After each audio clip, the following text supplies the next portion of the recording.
Well, you've seen her talk sports on St. Louis TV. You've heard her talk sports on St. Louis radio. And now it's my pleasure to welcome Brooke Grimsley to the program tonight. Sports Plus, first time. How's it feel? Well, this definitely feels different. Thank you so much for having me on, Corey. This is such a pleasure to be able to speak to you, and thank you for giving me the opportunity to do it. Absolutely. Let's start with the hot topic. Mizzou football, devastating loss yesterday to South Carolina. Those college football playoff dreams all but dead. What do you take from the rest of this season, though? Well, I think it's a little bit hard because if you're a Mizzou fan waking up this morning, you're thinking, wow, okay, the playoff dreams, that is completely out of the question now. But I know it's hard to turn the page and think about what's next for this program and how much this program has grown. But I think that's what you have to do as a Mizzou fan. And Corey, I know that you've been a lifelong Mizzou fan. You also went to Mizzou, so I'm sure you have a lot of feelings on this. But just think about 2 years ago, where this program was, right? They had lost to a top 10 ranked Tennessee team at the time. And then after that, I think that's when things really changed for the program and things under Eli Drinkwitz, because they went on in 26 games to win 20 of them, including beating Tennessee in 2023, and then also a Cotton Bowl victory along the way. If you think about that as a Mizzou fan, and you've seen a lot, Corey, as a Mizzou fan, about the progression that this team has had under Eli Drinkwitz, I think that shows the growth. They still have a chance to close out this season strong. They have a chance to go to another great bowl game and hopefully do well there. And you also had a great season with Brady Cook and Luther Burden. Now, I know that a lot of people had a lot of thoughts about Brady Cook throughout the season, but I think that he should be remembered as somebody who was tough. That's what you saw this entire season, and he really just embodied everything that I think that you want in a quarterback and a leader of your organization and of this program. How do you think this Brady Cook, Luther Burden, even kind of Cody Schrader going back to last year, that kind of era is going to be remembered? I think it should be remembered by Brady Cook specifically in that Auburn game. Because remember, I don't think there's many quarterbacks in that situation that would have come back and did what he did. The fact that he went to a hospital, and I know that some people said, well, the hospital is just across the street. Either way, he went to the hospital and he made sure that he could come back and orchestrate a victory against Auburn. And that's something that he's continued to show and do, is to show up for this program. Same thing for Luther Burden. He is so talented and he is ready for that next level, that next step. I think everybody will remember this game this past weekend, especially at the end there where they were able to have the lead in that final minute. That touchdown with Luther Burden is just absolutely nuts. Let's switch, talk a little bit of Blues here. One night they're fun and scrappy. The other night they're getting blown out.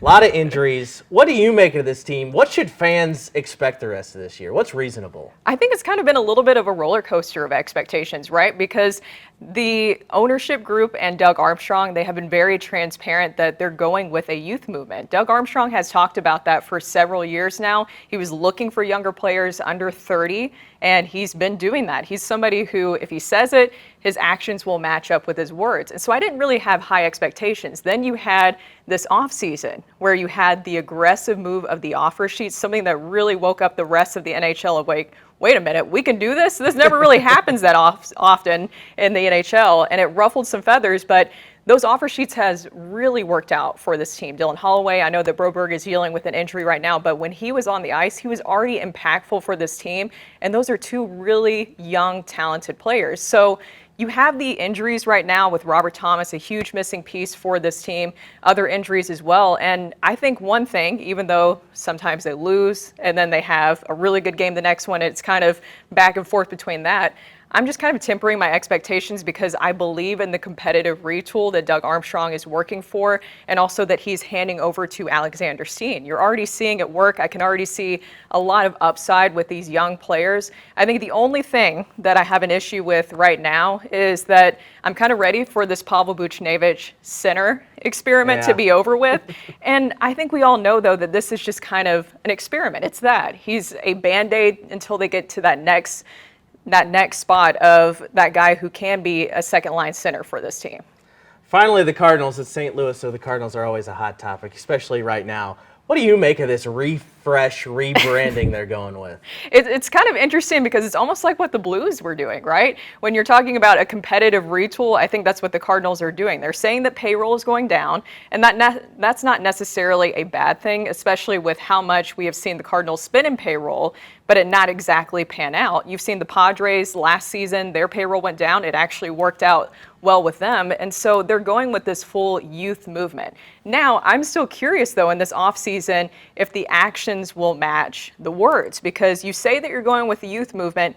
Okay, it's time to start moving some of these guys. Will Nolan Arenado stay? Will Ryan Helsley stay? I think with Ryan Helsley, obviously a huge part of the Cardinals bullpen. Just think about how bad the record would have been this past season if you didn't have Ryan Helsley as your shutdown closer with what he's been able to do. And it's painful to move on from him, but his value is higher than it's ever been right now. Why not see what you can get for Ryan Helsley? The Wilson Contreras decision to move him to first base. Been a big talker here over the last couple of weeks. Apparently Contreras says he's on board with it, according to the Cardinals. What's your take on that move? When I first saw it, Corey, my reaction was kind of like, are you serious? We're going to do this again? Because it just was reminiscent of the season where he was just catching for, like, what was it, 33 games, and they said, oh, we're going to move Wilson Contreras around. I didn't like it at first, but now it kind of makes a little bit more sense to me. I think Herrera and Pages showed that they have been able to progress. I would like there to be a catching instructor within the organization. Hopefully that's something that's on their checklist this offseason, to bring in a catching instructor that can get the most out of these young catchers. But Wilson Contreras, I'm not surprised that he's open to this, because that's what he's shown. He's been willing to do whatever it takes to help this team. And now you have the benefit of having him in your lineup every single day. And his bat has shown to be a huge resource for this team. If this retool ends up lasting a couple of seasons where we see some more lackluster play, the fans are already restless. What do you think it's going to be like if this lasts a little bit longer? That's tough to say, because the expectations are so high here in St. Louis. I knew that when I moved here. You hear it from the players as well. You hear it from anybody who comes into St. Louis and dons the birds on the bat. But I can't really see them doing this retool for just a few years. I think that they want to make sure that this team is competitive in the future, and it just is going to be, how are they going to get the most out of these young players? I still have some big question marks, and we have to wait an entire offseason to see if they can get Nolan Gorman back to form and where he's comfortable. If Nolan Arenado goes, then do you put Gorman at third base? Thomas Ajayci, would he be ready to take that next step? I think there's a lot of great young talent, but can the Cardinals finally get the most out of this young talent? And they said that they're putting a huge emphasis on player development. Can they get back to that and really bring out these homegrown players?